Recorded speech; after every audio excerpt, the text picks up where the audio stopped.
À l'école, j'avais l'impression que les gens ne me comprenaient pas.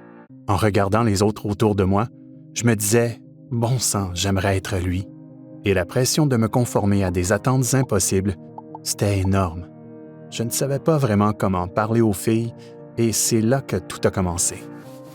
Je voulais changer quelque chose et je voulais être quelqu'un que les gens regardaient et pensaient « Voilà un mec cool ». Alors je me suis trouvé dans ces forums et ces fils de discussion. Pour la première fois, je connaissais des gars en ligne qui ressentaient exactement la même chose que moi, comme si le système était construit contre nous. Et ça me semblait injuste. Puis, un jour, mon ami est venu me voir et m'a dit « Hey, tu vas bien? J'ai l'impression que tu t'es retiré ces derniers temps. » J'ai tout simplement perdu la tête et j'ai explosé.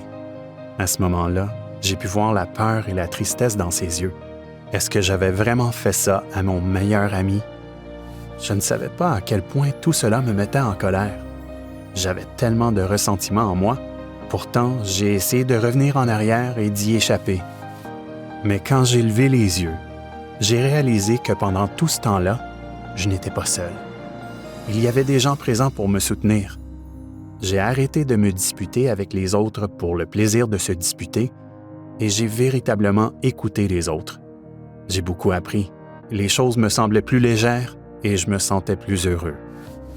La vie va être difficile, mais avec les bonnes personnes autour de moi, je sais que je peux surmonter ces sentiments difficiles. Personne n'est parfait et je continue à apprendre et grandir constamment. J'en avais assez d'entendre « ça s'améliore », mais c'est le cas et cela pourrait aussi être le cas pour vous. Visitez whiteribbon.ca si vous ou quelqu'un que vous connaissez a des difficultés avec les forums et communautés de haine en ligne.